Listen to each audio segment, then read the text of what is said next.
Hello, and welcome to an online course, Learning to Feed.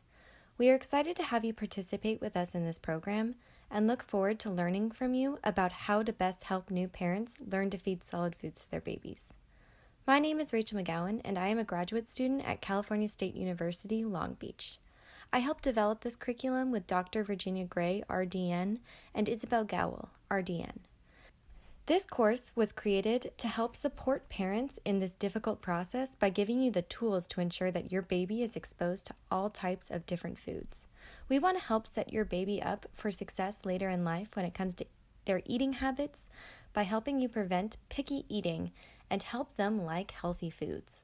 The topics were chosen with guidance from new parents with infants 9 to 12 months old, who let us know some of their strategies, challenges, and what they would have wanted to know going into feeding their infant. I wanted to start out this course by emphasizing that feeding your baby is a personal experience. While we will discuss the optimal ways and times to feed your infant, there is no one-size-all-fits approach. I encourage you to share your experiences and will not judge anything that is said in the comments. I will ask that everyone in the comments extends the same respect to your fellow participants.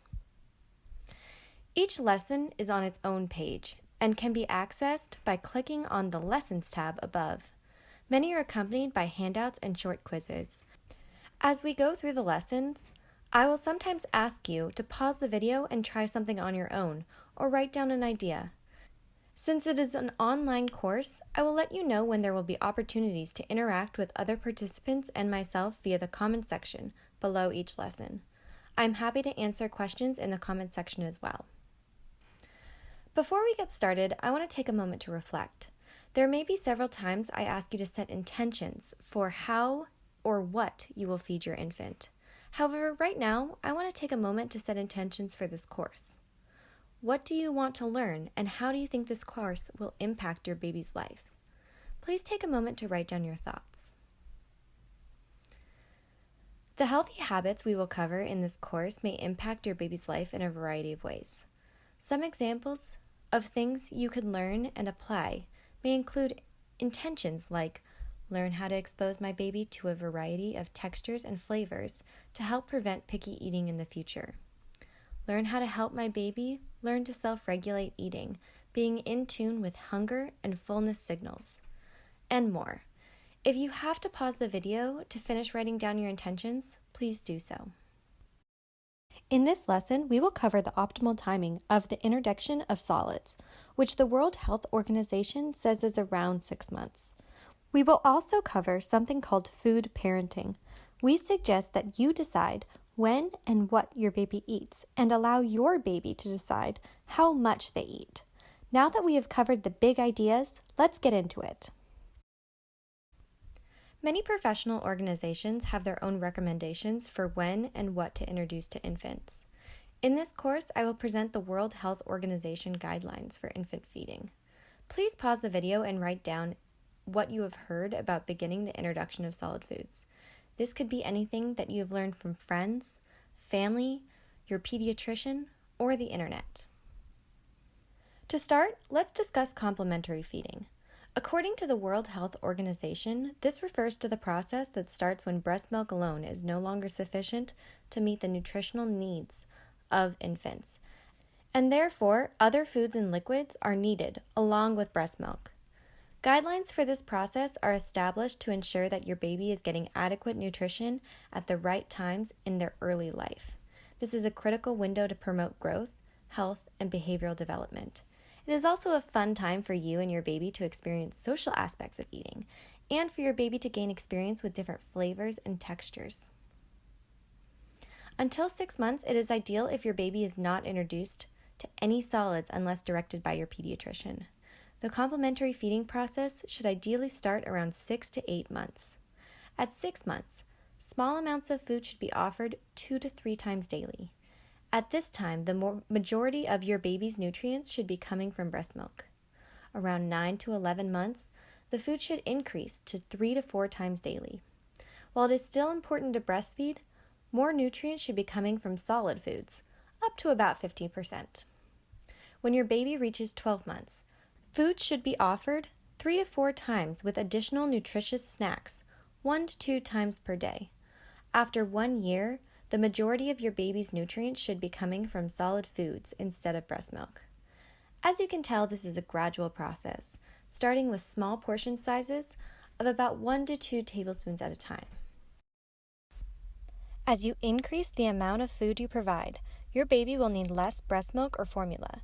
Your baby might be less interested in trying a solid food if he has just been fed by breast or bottle. Therefore, try feeding solid foods before you breastfeed so your baby is interested and hungry for the new food. We will cover this time schedule more in the next lesson. Now that we have covered the recommendations, I would like you to look back at what you wrote down a couple of minutes ago. Do these differ from what I just said? What do you think when you compare these? Again, feeding your baby is a personal journey, and challenging your ideas throughout this process may be beneficial. If you think back to the overall intentions we had you set at the beginning of the course, you may find that following the recommendations for introducing solids can help you reach these. Following the recommendations, for example, by introducing a new food every 3 to 5 days, will help expose your baby to a variety of flavors and textures in early life. Even if this was not one of your intentions at the beginning of the course, it is important to consider that the healthier foods your baby eats in infancy, the more likely they are to eat those foods later on.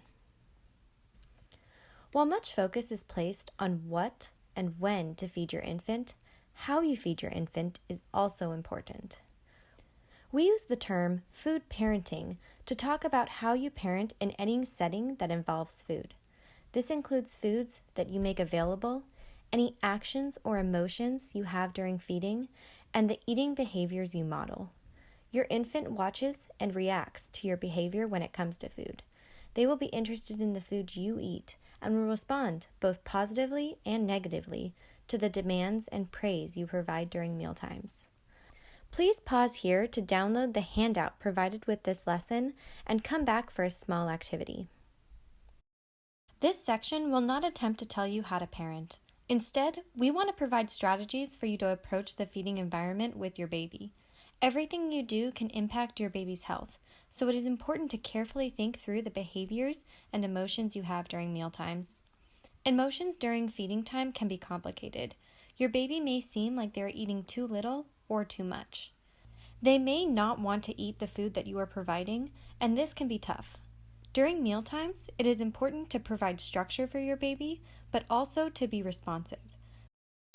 Being responsive means watching for your baby's hunger, satiety, and fullness cues. You should allow your baby to determine how much they eat. Providing structure means choosing what and when your baby eats.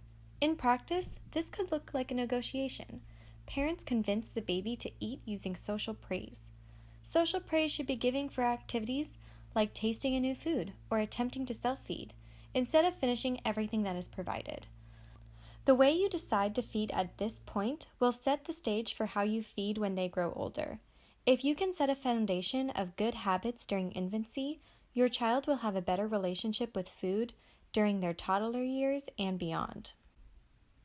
I'm going to ask you to write down what you would do in a situation that I will present. If you feel comfortable writing down your answer in the comments, please feel free to do so. Imagine that you had this thought: I do not think that I have the best diet, and I would like my child to eat better than I do. What should I do to ensure that they eat more fruits and vegetables? Please pause the video if you need more time. There is no right or wrong answer to this. If you are stuck, I would suggest coming up with a plan to eat a wide variety of foods along with your baby.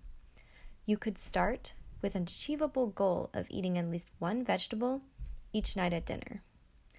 You may want to retry some foods that you previously disliked, so your baby might like them. Try to stick to a list of healthy foods to model good habits for your baby. Thank you for listening to the first lesson. When you are ready, proceed to lesson 2, which we will review timing and tips for solid food introduction.